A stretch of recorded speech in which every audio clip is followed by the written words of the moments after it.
A big disappointment for thousands of music fans in Chicago. The United Center abruptly canceled rapper NBA YoungBoy's concert. The show was set for tomorrow night. SL Rezai reports from outside the United Center with reaction from fans who say they're left waiting for big refunds. On September 23rd, the United Center dropped a bombshell, a 3-sentence press release as flat and cold as a rejected check. The NBA YoungBoy concert scheduled for the next night, September 24th, was canceled. Refunds would follow, and that was that. No reason, no press conference. No smiling official pretending to explain away a mess. Just silence, like somebody pulled the plug on the entire show with the flick of a pinky. For thousands of fans who had forked over anywhere from $500 to a full $1,000 for a taste of the front row, it wasn't just a concert wiped off the map. It was money set on fire, hotel rooms paid for and now useless, airplane tickets sitting in inboxes like evidence of a prank. No explanation came from the arena, not even the faintest whiff of a justification. The silence from United Center management was almost a statement in itself. A vacuum that sucked every rumor, every speculation, and every frustrated shout right into the city's bloodstream. Another concert happening here at the United Center tonight, but we know it's been 6 years since NBA YoungBoy was on a stage in Chicago, and now fans here are going to have to wait even longer than that. Tonight, there's still no confirmation from the United Center as to why exactly the concert was canceled with just a 2 days notice. Within minutes, the online world detonated. One angry fan blasted, "So inconsiderate. There's people who took off work, booked flights, hotels, spent their last to go to this concert." Business owners from the West Side chimed in, claiming they would lose out on a rare payday, while concert goers shared screenshots of Ticketmaster notifications with a kind of stunned disbelief usually reserved for natural disasters. Chicago didn't just lose an event, it felt like a shockwave hit every corner of the city, sparking questions nobody with a blue check wanted to answer. Was this just crowd control? Or a not-so-quiet surrender to a bigger, badder threat that nobody in authority dared to spell out? And who exactly was supposed to be scared here? The artist, the fans, or the city itself? So the fans said NBA YoungBoy would never make it out of Chicago. Turns out he's not going at all. The tour is canceled in Chicago. While the United Center stuck to radio silence, all eyes turned to one man, Kentrell better known as NBA YoungBoy. The 25-year-old whose career has played out like an action movie marathon nobody agreed to star in. Here's a guy who was barely out from a nearly 2-year stint behind bars on gun charges, only to get an 11th-hour pardon from none other than Donald Trump. Yes, that Donald Trump, in May. The ink on his house arrest documents was barely dry before he hit the road again, trailblazing his Make America Slime Again tour across the country. But if Chicago officials were watching YoungBoy, they didn't need to dig through legal files for a reason to be twitchy. Less than a week earlier, Kansas City was plastered all over the news thanks to a viral cell phone video showing a teenage fan unleashing a flurry of blows on a 66-year-old venue worker. The man went down hard. The kid got hauled off by security, and later, reportedly, his own parent. T-Mobile Center's Shawnee Ross called the assault horrific, a word that made the rounds fast, paired with video evidence and a lot of hand-wringing over whether YoungBoy's shows were just music or magnets for chaos.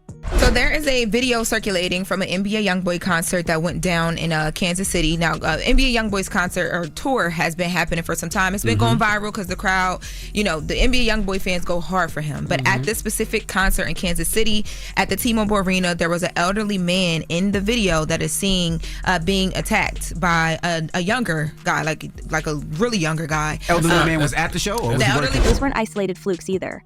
LA had its share of scuffles at his shows. Security always on edge, the air in these venues thick with a weird, uneasy energy, the kind you don't get at a Lorde concert, no matter how hard the bass drops.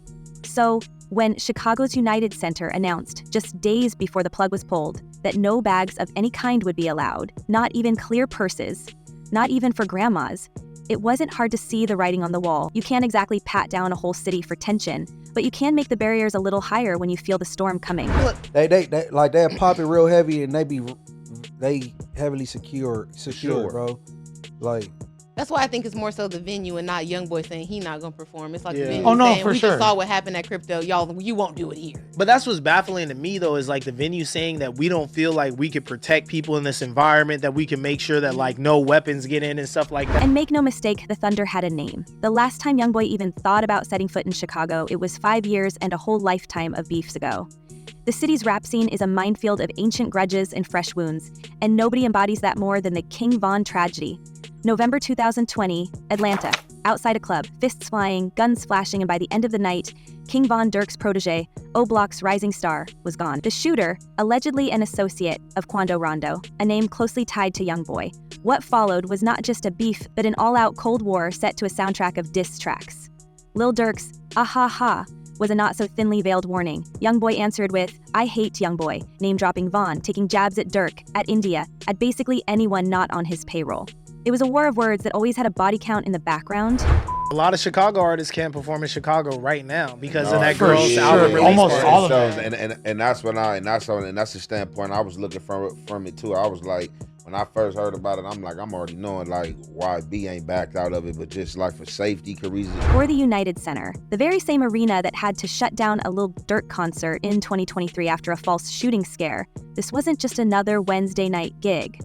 September 24th was a date circled in red for anyone who reads between the lines. You've got YoungBoy, still radioactive from his own legal saga, trying to headline a show right in the heart of Dirk's backyard, less than a mile from neighborhoods where the lines between rap feuds and real-life vendettas are not just blurred, they're erased entirely. Officials might have sworn up and down it was about safety, but the sense of a looming showdown was impossible to ignore. Insurance, even like the touring company and all that too. So the premium for this show, given all of the history and what everybody could easily Google, is probably outrageous. And they were just like, no, we can't do that. Take it on down to your next stop. Y'all see Draco family trying to sue the venue where his they, demise is at. So as that's the type of that happened. Online, it got even messier. Some fans, and we use that word generously, insisted the United Center was hating on YoungBoy, accusing the venue of blocking his return to Chicago for reasons that had nothing to do with safety and everything to do with picking sides. Others went further, repeating whispers that O Block members, yes, those O Block members, had allegedly plotted to scoop up VIP passes and confront YoungBoy face to face. The kind of plot twist you expect in a Netflix doc, not real life. Industry insiders claimed they'd heard chatter, old heads on Reddit swore there was an inside job, and 3 separate bloggers each promised their own exclusive on an alleged hit list. Meanwhile, the city's official channels kept their mouths zipped tighter than a security guard's windbreaker, fueling speculation that just maybe Chicago wasn't just canceling a concert, it was quietly choosing a side in a feud that has already left scars all over rap's modern history. I guess for safety reasons, yes, it was good that it was called off, but at the same time, you got to think about the fans too. We put a lot of money into this. Was this just a classic case of preemptive crowd control, a safety move on paper? Or did the powers that be decide to keep YoungBoy from planting his flag on the enemy's front porch, with O Block waiting in the wings and old scores left unpaid? Every rumor, every screenshotted DM, every Instagram live replayed the same question over and over, louder and louder as the news sunk in. Did Chicago shut down a party, or did it block an ambush? The line between legend and reality blurred, the city locked in suspense, and with the United Center lights still off, we're left with one last unanswered question. Who was really being protected, and who, if anyone, had the most to lose? I'm not famous. I don't think about it. I just have a lot of people that know me, I guess. I'm terrified of people. I am very scared of people. Like on my kids. I am terrified of people, and I'm very shy. Even as the dust swirled in Chicago, the whole country couldn't ignore the bigger twist playing out behind the scenes. NBA YoungBoy, who just last year was still locked away as a federal felon, now walking free thanks to a presidential pardon signed by Donald Trump. That pardon was one for the record books, a move that left legal experts, hip-hop fans, and talk show pundits reeling. After all, how often do we see someone with a rap sheet full of gun charges, allegations, and more legal entanglements than a bad reality show suddenly leap from house arrest to headlining a 27-city arena tour? Yet there he was, headlining packed venues from Dallas to Brooklyn, only to hit a brick wall in the one city where the headlines write themselves. How many lives I am responsible for when it comes to my music? How many kids and people have gotten in the car or put this shit in their ears and actually hurt someone? And now I'm sitting back like, damn, I can't do it all in one day, but I promise to clean whatever I can clean. Chicago's refusal to let YoungBoy through its gates felt personal. For a city haunted by its own reputation, where every high-profile shooting, every out-of-control concert can dominate the national narrative in seconds, there was no room for a spectacle that might spiral out of control. And the signs of nervousness weren't exactly subtle. United Center's no-bag policy, rolled out just for this show, didn't just scream caution. It felt like a public warning siren. No purses, no fanny packs, not even the clear ones allowed at pop concerts. No other act, not Dua Lipa, not Lorde, had gotten that treatment. The message from city leaders was clear. This was not business as usual, and the stakes were too high to play it loose. But there was more at play than just a canceled show. Kansas City had served up its own nightmare scenario just days earlier when the now infamous viral video showed a teenager going after a 66-year-old venue employee mid-concert. Shani Ross, the T-Mobile Center vice president, didn't sugarcoat it. The assault was horrific. Police got involved. The crowd footage looped endlessly online. Suddenly, every arena manager and city official from coast to coast had to ask, what happens if this escalates? Chicago didn't want to find out. As Jabari Evans, a University of South Carolina professor and Chicago rapper himself put it, the United Center cancellation was a public safety issue. To have that many people in a venue and to know that there is a level of contention that could go to a level of violent. Not just a beef between artists, but a potential powder keg threatening lawsuits, insurance nightmares, national headlines, and the kind of viral images that politicians dread most. People from the stands had to help get the boy off of him. There was no other guard, but he also didn't have time to call a guard. Well, if you ever been to a lot of those shows, a lot of time they're not real bouncer security guards. They're just people that just work at the venue that just tell people where to sit. Well, they need to be for an NBA show. Yes. Okay. Even with all this real-world fallout, the undercurrent of rumor and threat had a life of its own. The whispers about O-Block affiliates buying up VIP passes to welcome YoungBoy in person weren't coming from random trolls. They were getting picked up by fan accounts, semi-credible blogs, and the ever-present world of Instagram live streams. It didn't matter if half of it was wild exaggeration. The simple fact that law enforcement might have believed those threats, enough to quietly pressure a venue, enough to give pause to city officials, only added fuel to the conspiracy fire. Suddenly, what should have been just another stop on a sold-out tour became a national headline. A rapper pardoned by the White House now being quietly uninvited from Chicago, not by an angry mob, but by the decision of a handful of risk managers, lawyers, and maybe a few very nervous city leaders.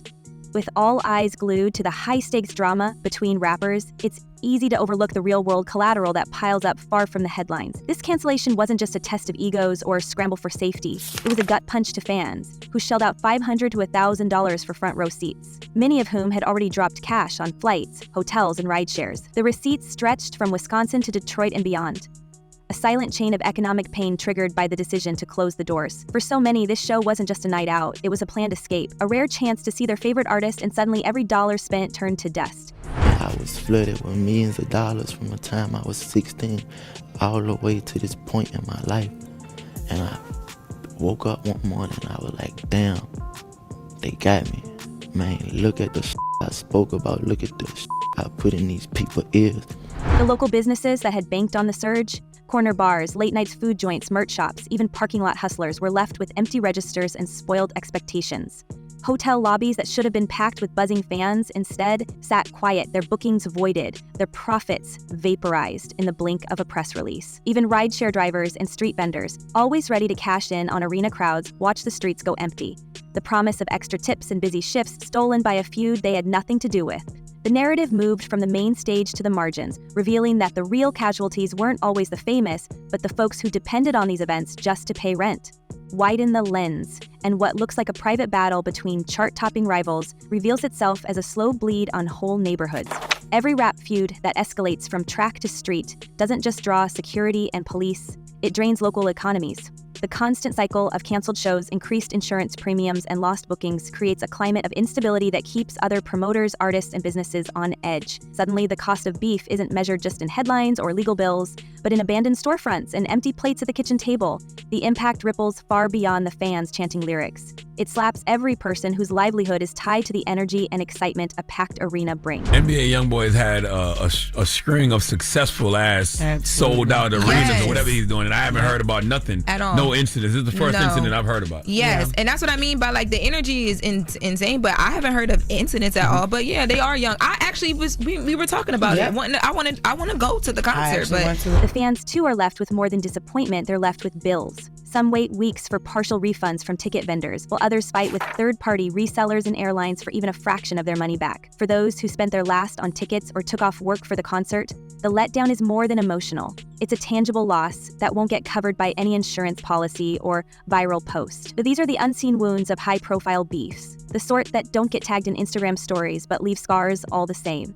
This time, it was Chicago's turn to pay the price for tensions that began thousands of miles away. When the next city gets circled on the tour calendar, there's no guarantee that any lessons will stick. If anything, the pattern is getting harder to ignore as the stakes rise. Between artists, the people with the least power end up footing the bill. What starts as a clash between millionaires quickly becomes an economic dragnet, trapping small businesses, local workers, and devoted fans in the fallout. This spectacle always gets the spotlight, but behind the glare, it's regular people left holding the bag, and it's not even allowed inside the venue. Behind the spectacle, the consequences of this feud were anything but abstract. King Von's passing in Atlanta wasn't ancient history. It was the catalyst for a feud that spilled off wax and into legal files. Lil Durk, the O-Block Prince and YoungBoy's primary rival, sits in jail now under a federal indictment tied to an alleged plot targeting Quando Rondo, YoungBoy's own associate. The lines between song lyrics and court transcripts have vanished. What started as a lyrical rivalry after Von's demise has rolled forward in a chain of retaliations, indictments, and bodies, leaving a mark not just on rap, but on the real-life streets that inspired the music. And just to make sure nobody missed the rising temperature, YoungBoy himself stoked the fire with a diss at Durk during his Houston show in early September. The message was unmistakable. Days later, Kansas City boiled over, and the conversation around YoungBoy's tour turned even more radioactive. All eyes shifted to Chicago, the city with the deepest scars from this entire saga, poised to become the next site of something much worse than a lyrical battle. This wasn't lost on anyone close to the artist. YoungBoy's manager fumed online, accusing the United Center of b***ing out. The team seemed eager, almost desperate, to prove they weren't the ones pulling the plug, casting themselves as victims of a venue and a city too scared to let the show go on. But the truth was far more complicated. The decision wasn't about music or business. It was about survival, image, and the ever-present fear of what could happen when feuds spill off the track list and onto the streets. Yeah, Marie, so far officials with the United Center have not given a specific reason for the cancellation, which came just 2 days before the concert was set to begin. Now, the cancellation did come a few days after the United Center announced a strict no bags of any size policy specifically for the NBA YoungBoy. The cancellation then became more than a music story. It was a study in spectacle and risk. A rapper pardoned by the most polarizing president in modern history, still treated as too hot to handle by the one city that knows firsthand what happens when rap beef turns real. A venue that enforced the strictest policy in its history, not for pop or rock, but for one night that seemed to carry all the ghosts of past tragedy. Law enforcement watching from the sidelines, aware that the difference between a concert and a crime scene can be as thin as a rumor or a single Instagram post. And underneath it all, the question still simmers. Did Chicago's decision actually save lives, or did it simply kick the danger down the road to the next arena, the next city willing to roll the dice? For now, the tour rolls on, the feud remains unresolved, and every city on YoungBoy's itinerary is forced to stare down the same nightmare that just played out in Chicago. How many more times can a tour dodge disaster before something breaks? Was this cancellation really about safety? Or about sending a message that some scores can't be settled on stage? What do you think? Did Chicago's bold move prevent the next big tragedy, or just delay the inevitable showdown between two of rap's most dangerous camps? Drop your thoughts in the comments, because if one thing's certain, this story is far from over. Thanks for watching, stay safe out there, and keep your eyes open, because the next headline might be closer than you think.